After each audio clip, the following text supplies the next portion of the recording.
Well, I think Stanley might have said those words to me. I'm the ring-in celebrant today, so I think we'll see how we go with it, mate.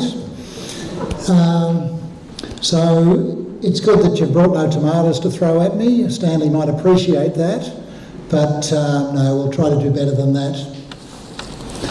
Welcome.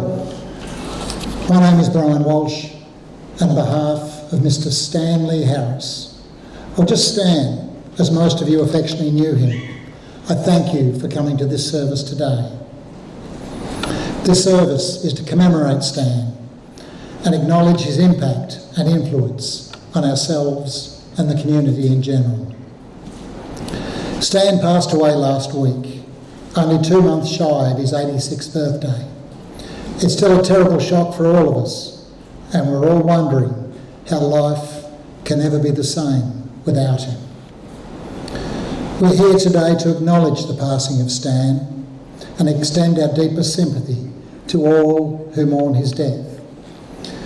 I thank you all for being here today on behalf of the Harris family. Your support, presence and gestures of love are deeply appreciated at this difficult time. I'd also like to acknowledge those who are joining us via live stream. We also thank you for your company and your time. But I'd now like to read a short verse that might represent Stan's attitude on life and particularly death. It's called Parting Yourself. If I should die before the rest of you, break not a flower or inscribe a stone, nor when I'm gone speak in a Sunday voice, but be the usual selves that I have known. Weep if you must, for parting is hell, but life goes on, so sing as well. It's easy to forget at times, but family and friends are the most important thing in the world. In this context, your family could mean your mother, your father, your siblings, your spouse, your aunts, uncles or cousins. But for some, it's simply those whom we share unconditional love. With family and friends behind and beside you, life can be wonderful. For 85 years, Stan lived and loved the same as every one of us here. He enjoyed the love and affection of his wife Rhonda for 64 years, and the love and respect of his children, Rodney, William, although if you said William before I wouldn't have known who you're talking about, John and Margaret. His grandchildren, Natalie, Daniel, Courtney, Rihanna, Jamie, Noah, Leah and Bridie. and his great-grandchildren, Austin, Darcy, Liam and Ted, as well as the other important people in here, the extended family and friends. But just because life can be wonderful does not mean that it's fair. It's not fair that Stan's life has ended. It's not fair that the world has been robbed of a good husband, a loving father. And it's definitely not fair that his family and friends must now go on without him. All of us here knew Stan. Some of you knew him for a short time. Some of you knew him for a long time. But all of you learned something from him. Whether the lesson that Stan taught you was as simple as tying a shoelace as a child, or maybe he taught you how to ride a bike or drive a car, or maybe he taught you how to stand up for yourself and live your life on your own terms as he did. Or maybe his life and premature death will teach us all to be grateful for the days that we have and the people that we have in our lives. The lessons that we learn from Stan's life make him a teacher, albeit a reluctant one. Teachers play an important part in our lives. All people, in one way or another, for better or worse, are affected by those teachers in their lives. Some of these mentors are parents. Some are in our school systems. Some are brothers or sisters. Some are classmates, but they impact on our lives from the cradle to the grave. But there is one teacher that we do not like to listen to. This teacher raises our awareness of one of life's most important realities. This teacher is called death. The death of a loved one is a teachable moment. Firstly, it reminds us of the reality of death. Everyone is going to die. More than one person is dying every second, or worldwide, more than 35 million every year. Some people refuse to think about it. Some are dismissive about it. Others live in fear of it. But death comes down every highway, across every sky. It does not matter whether you're a saint or a sinner, whether you're rich or poor. All of us eventually will experience death. And therefore, in the end, we're all equal. Second, death teaches us to make time count. Or to quote from the book of Ecclesiastes, there's a time for everything and a season for every activity under heaven. Or to put it another way, time is so valuable, we only get to live it one moment at a time. The third lesson death teaches us is values, or what's important in life. When death creeps into our lives and puts other things in perspective, does it really matter if our partner gets home an hour later than expected? Or who wins a football game? Although Stan might consider in a life or death situation if Essendon was playing, does it really matter whether we drive the latest model car or the old banger that just gets us there? Does it really matter if our shirt is ironed or we wear odd socks to the supermarket? All of these things are insignificant when compared to the death of a loved one. Fourthly, death instructs us about the significance of relationships. We should never take for granted a spouse, a grandchild, a child, a friend, a colleague, a parent or grandparent. People are at the heart of who we are. Cherish every shared moment. Endeavour to make new experiences. Write letters and telephone, or send texts or emails to those you care about regularly. Give something you value to someone you value. Be quick to forget disagreements and anger. Be quick to say I'm sorry and forgive me. Mend broken fences now, so that regret will not be your companion in the years ahead. All of us here will grieve for the loss of Stan, but remember, grief is not the process of forgetting.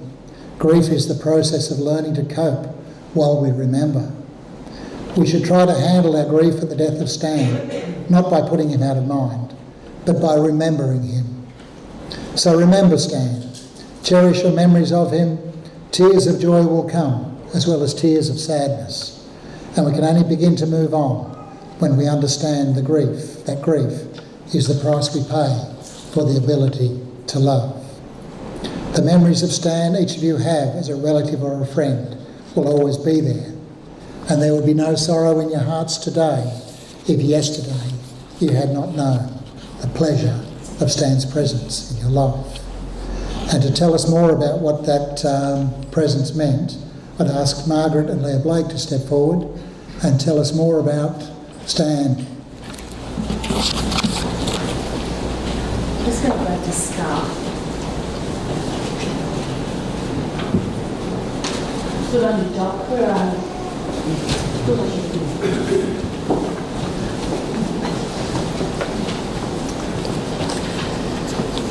My dad loved to make people laugh. Most of the time, his really bad jokes or little limericks had just come off as racist or inappropriate. But I think he would want everyone to celebrate his life today and maybe have a giggle. So don't be afraid to laugh. That's what Dad would want. Usually our Uncle Kevin would be in charge of this sort of thing, but he and Auntie Irene couldn't make it today, so you're all stuck with me. But in the words of Dad, and I think he was quoting Slim Dusty, we'll see how we go with it, mate. Today we gather to honour the life and legacy of Stanley Oswald Harris, a man renowned for his loyalty, strength, resilience, and the profound love he had for his family and friends. Born in Essendon in 1940 to Phil and Jack Harris, he was one of 3 sons and the last man standing in his family. He attended Essendon Primary School and was then sent to Haileybury Boarding School because his mother saw that he was excellent at arithmetic and thought that he should be an accountant. Dad had different ideas. While away from home and boarding in Melbourne, Dad became very close with his father's first cousin, George Farmer. He didn't last long at boarding school because he was always in fist fights. George said that he would often regale his bouts at the Farmer dinner table over a Sunday roast. We always knew Stan had been in a scrap because of the state of his glasses. One week he'd have a lens missing, the next they'd be scratched or missing an arm. Dad left Haileybury to work in the family businesses, which were in Hamilton, Wangaratta and Yarrawonga. Ronnie Carter was Dad's cousin and lifelong friend. Ronnie told me there used to be gangs on the streets of Essendon in the late 40s. One gang was headed by my dad and the other gang leader was Ronnie's sister, Leonie. Honestly, Ronnie said, your dad could really fight, but most of us were more scared of Leonie. Dad loved harness racing and it was his passion. He would often train a horse who was bucking and kicking and biting, and the only words Dad would use would be, "Now, madam, are you acting like a lady?"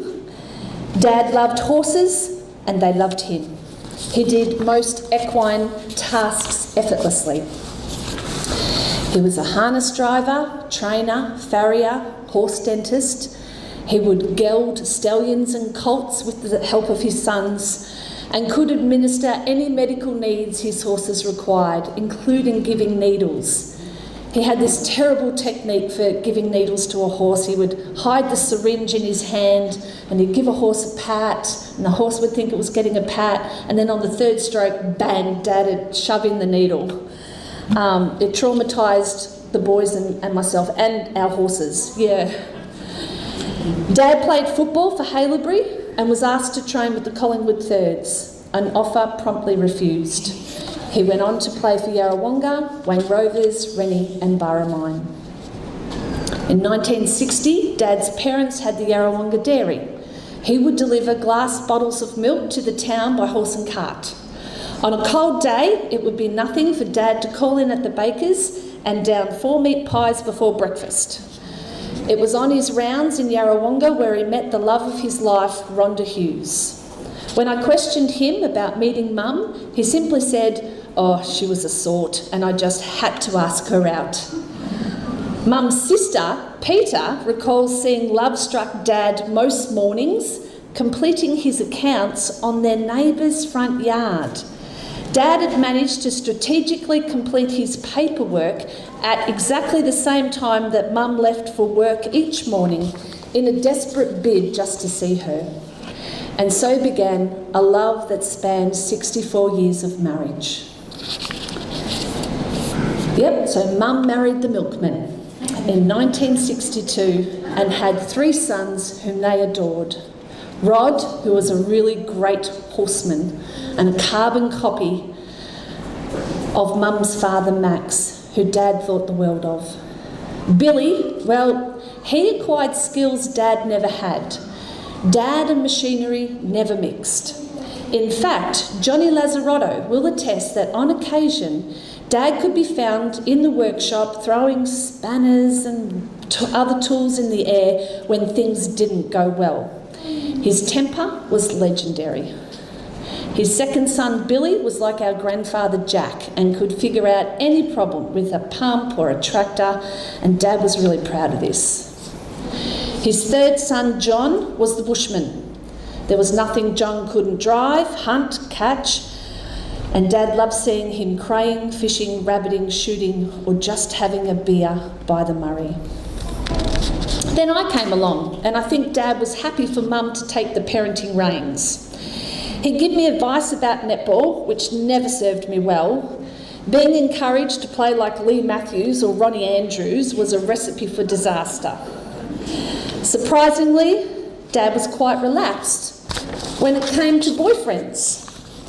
A stranger said to my then boyfriend Terry, "Are you dating Stan Harris's daughter?" Terry replied, "Yes, I am." And he grabbed Terry's arm and said with a fearsome look on his face, "Good luck." Dad, Mum and I had some great days at Caddy Netball Club and Cobram Pony Club and made some wonderful memories to cherish. Growing up, the boys and I knew right from wrong. Dad never tried to be our best friend, and we respected him for that. If we were out of line, we got our bums kicked, and we have reaped the rewards of those boundaries and values all of our lives. Our cousins, Kelly Parmenter and Ben Martell, would often tell stories of how strict Uncle Stan was. Everyone knew that come 6 o'clock there was to be dead silence so that Uncle Stan could watch the news on GMV6. Heaven forbid if I asked someone to pass the salt. No one wanted that glare from Uncle Stan when he looked over the top of his glasses. Dad enjoyed incredible moments as a parent, none more so than watching his family expand. It gave him great joy to see the strong and kind partners his children chose. Di, Leanne, Terry and Gail. He adored his 8 grandchildren, Natalie, Daniel, Courtney, Rihanna, Jamie, Noah, Leah and Bridie, and he was so proud of their incredible work ethic and the love for their family. Dad was fortunate enough to have 4 beautiful great-grandsons, Austin, Darcy, Liam and Ted. And he and Mum also made Gail share her beautiful grandchildren. And they often conveyed the great delight they felt when they heard those kids call Rod Pa. Lastly, Dad, I just want to say thank you. Thanks for showing us the value of family. I know you and Mum would have done anything for the boys and me. Thanks for showing us the value of mateship. Mum wanted everyone here today to know how much she and Dad valued the friendships they formed in Boozy. I can still remember Dad and Ivan Bourdinong arguing because Ivan made a beautiful coffee table or had done some concreting and Dad wanted to pay him, and Ivan would always refuse and say, "You owe me nothing." That's what mates do. Last week, the first person at our door after Dad passed away was Gloria Bourdinong. The first flowers sent were from the Lazzarottos. You forged these friendships, Dad, and we'll be forever grateful. Thanks, Dad, for teaching us to stand up for ourselves and to stand up for others who can't find their voice. Dad was renowned for having a few blues in his day. He always maintained that you can't allow others to put you down and you have to stand up for what is right, even in a nursing home. Only a couple of weeks ago, at the age of 85 years, he was determined to land one on the chin of another resident because he was a bad man. Fortunately, that did not happen, But on a side note, Mum and I do think that man stole Dad's slippers and his Essendon blanket, so he probably deserved a smack in the beak. Thanks for being a fighter. Thanks for showing us how to beat cancer, how to fight a debilitating illness like dementia and keep your dignity. You faced incredible adversity on the farm with cattle prices, drought, fires, lack of feed, but you never gave up. You worked 15-hour days and never once complained. You stayed in a job at Murray Goulburn, a job you hated, for 30 years because you had a family to provide for. Growing up, there wasn't a lot of money, but we had everything we needed. Thanks for being so devoted to Mum. When dementia decided to strip you of every memory, you always knew Mum and told her repeatedly how much you loved her. While we're on this, thanks Mum. You were such a committed and strong advocate for Dad, and you were his constant in the home. You made our job easy when Dad was really unwell. Thanks, Dad, for being the toughest man I know. I saw you get kicked by a horse, tossed out of a sulky, and not flinch. But if you saw a dog mistreated on a current affair or a movie with a sad ending, you would cry openly. And this empathy and humility is what made you so great. Lastly, thanks for my last two memories. 2 days before you died, you became lucid for about 3 seconds. You saw Terry, shook his hand and said in great Slim Dusty style, "How are you, mate?" Terry and I will treasure that memory forever. The next day, I sat on your bed and we listened to the very best of Slim Dusty. When I left, I said to you, "It's time to stop fighting, Dad. You did your best and the boys and I have got this. It's time for you to rest. We'll look after Mum. You go and have a beer with Slim, Pa, Uncle George, Uncle George Farmer, Old Bill and Lackey, and maybe even Auntie Lita. You were a great dad, a wonderful husband, an adoring Pa, and you will be missed. We love you, Dad." Thank you.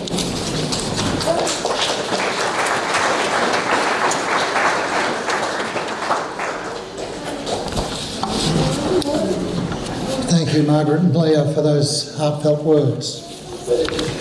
We now ask Natalie McCallum, Rihanna Harris and Jamie Blake to step forward as grandchildren to put their own tribute in to Stan.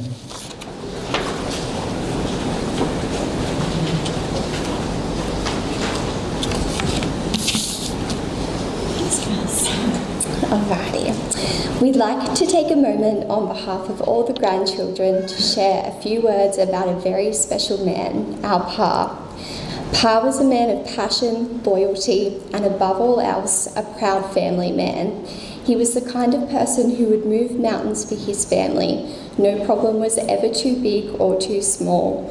If you needed him, he was there, no questions asked. He was a man who we admired for his willingness to uphold his personal moral duty to say it how it is, while always doing right by those around him, whether he had just met you or had known you for years. Although Pa was a steadfast and strong-willed, he was also one of the biggest softies at heart. One of Pa's greatest passions in life was his beloved Essendon Football Club.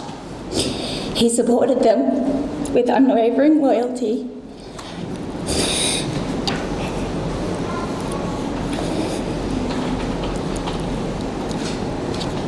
Spent many years,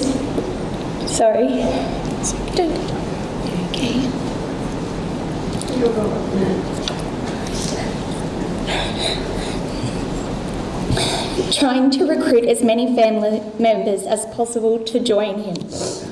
In the end, he had limited success, but he did manage to win over his loving wife, his daughter, and one very proud grandchild. What he taught all of us, though, was something much bigger than footy. to stay loyal, to stand by what you believe in, and to never give up on your team, even when they might test your patience. And that didn't just apply to AFL. It carried right through to our local Saturday footy and netball. Pa was always our biggest supporter on the sidelines, cheering us loud as he possibly could. And with just a little bit of bias towards his grandchildren, he always believed we were best on. Sorry, guys. Pa was also an incredible storyteller. He had a way of bringing stories to life, sharing moments from the past that just pulled you in. You didn't just hear stories, you felt them, and you always wanted to hear more. Some of our most special memories growing up were the simple times together. Just being with Pa, these are just a couple that we treasure most. Pa's love for ferrets and him taking us grandchildren rabbiting. It's safe to say they are moments we will never forget. Another memory that we always laugh about is when we were rocking him in his armchair and accidentally tipped poor Pa off the back. The whole room went silent until we heard Pa laughing and it was okay. There's one legacy that Pa was very proud to pass on to his children, grandchildren, and even his grandchildren today. His favourite saying, "Yum yum, pig's bum makes good chewing gum." A saying we're sure will live on in our family for many years to come. And then there were the routines, popping over for a visit, whether it be a Friday night or Sunday morning, for a cold beer or a cuppa and a biscuit. Pa did love a sweet treat, and it's those quiet little traditions that often mean the most. Pa leaves behind a legacy of strength, honesty, loyalty, and love. He showed us what it means to stand by your family, to speak your truth, and to live with passion. We will miss his stories, his honesty, his stubborn loyalty to Essendon, and most of all, we will miss him. But we will carry him with us in the lessons he taught us, in the memories he gave us, and in the love that he had for each and every one of us. Rest peacefully, Pa. We love you always.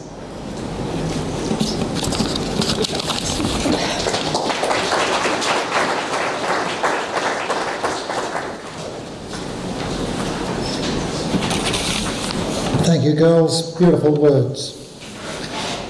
And now to reflect on Stan's love of horses, I'd ask Noah Harris to step forward and read the poem, The Horseman's Final Ride.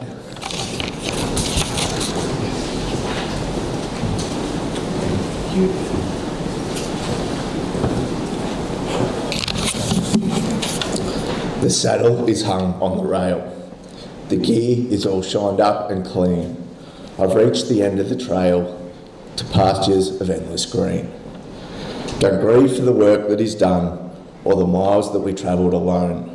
I'm riding toward the setting sun to a place I can finally call home. My boots are off and I'm resting. No more fences to mend in the night. My spirit is freely cresting, surrounded by love and by light. So turn out the herd to the clover, let the horses run wild and free. The journey on earth is over, but the best ride is waiting for me.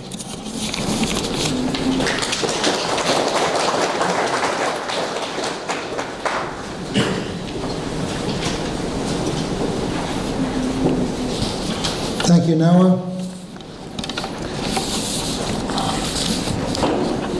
Now we've heard quite a few words about Stan's life, and now it's time to watch some pictures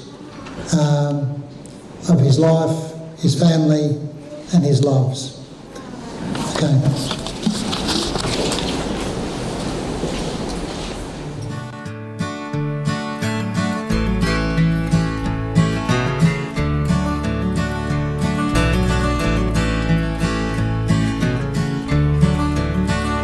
Looking forward, looking back, I've come a long way down the track.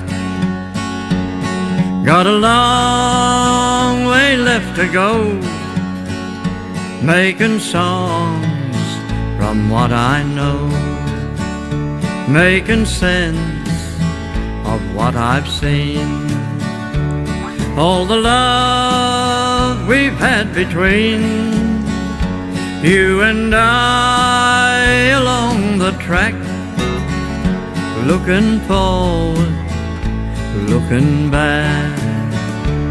There are strange days full of change on the way, but we'll be fine, unlike some. I'll be leaning forward to see what's coming, looking forward, looking back.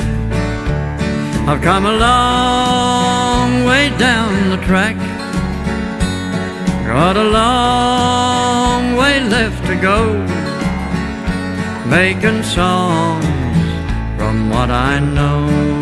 Hey,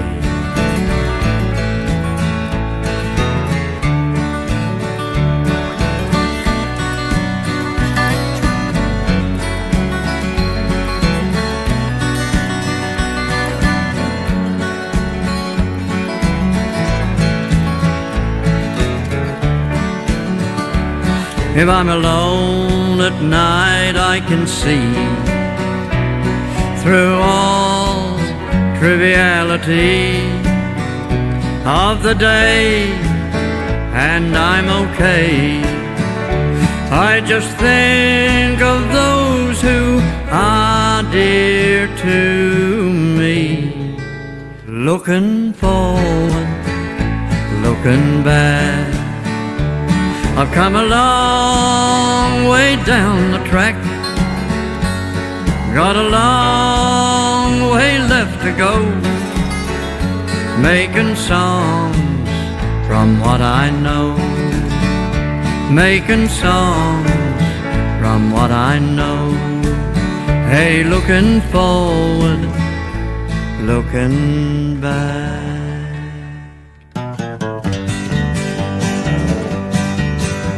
Now the drover's cook weighed 15 stone and he had one bloodshot eye. He had no laces in his boots and no buttons on his fly.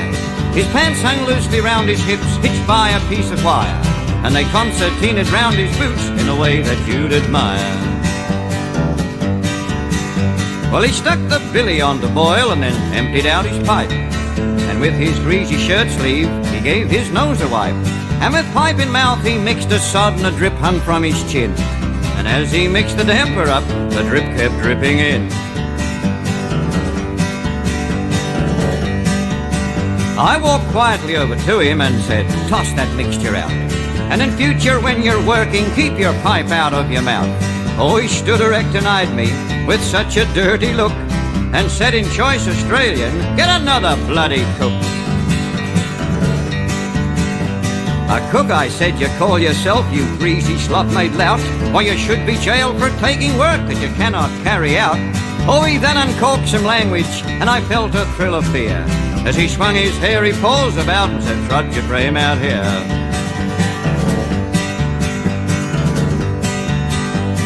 In outback brawls there are no rules, no limits to the weight, so I had to squib or meet him with my meagre 9 stone 8, and we both bounced into action and fell into a clinch. I put a headlock on him, but I couldn't make him flinch. For hours we fought in deathly grips, swung uppercuts and crosses. We staggered and floundered in distress like broken-winded horses. Then gaspingly he muttered, "Oh, I fought all through the north.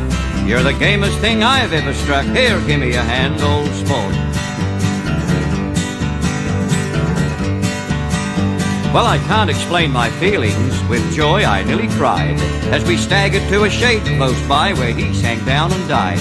Now you talk about that saltbush scrap, why it was only play compared to that grueling battle we fought that fatal day. And now above his resting place where the grass has grown to seed, on stone is carved this epitaph for travellers to read. Here lies the son of Donald Gunn, none gamer ever stood, and he died in dinkum battle with Jimmy Underwood.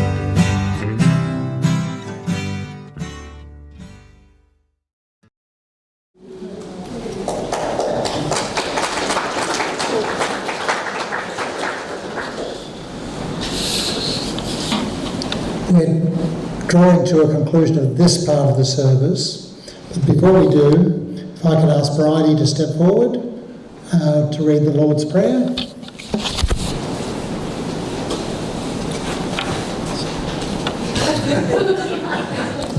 Thank you. Our Father, who art in heaven, hallowed be thy name. Thy kingdom come, thy will be done, on earth as it is in heaven. Give us this day our daily bread, and forgive us our trespasses, as we forgive those who trespass against us. And lead us not into temptation, but deliver us from evil. For thine is the kingdom, the power, and the glory, forever and ever. Amen.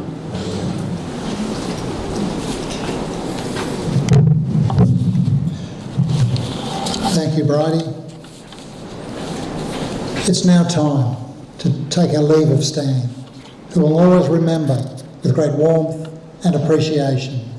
From the midst of our proud mourning, we leave this service knowing that love is never changed by death, that nothing is ever lost by death, and that the end is the harvest of a new beginning. Today, we lift up our hearts in gratitude for the life of Stan, for all the love he had for his family, for all that he was to those who loved him, and for everything in his life that reflected goodness and love. Help us to be confident, to release him, to accept his death in the same way we accepted his life. May we rejoice in Stan's life, be thankful that his life touched on ours. Surround us and all that mourn today with continuing compassion. Do not let grief be without end or overwhelm us, but rather draw us together in faith and love. Now, ladies and gentlemen, that concludes the church part of the service. Just a quick announcement before we call the casket bearers up. I meant to do it at the start of the service, but Rhonda's actually recovering from COVID. So those who've got any worry about that, there's no necessity to give her a hug if you don't feel okay with that. She should be fine, but the ball's in your court now. So can the casket bearers step forward to carry Stan's coffin to the hearse in preparation for his journey to the Baruga Cemetery.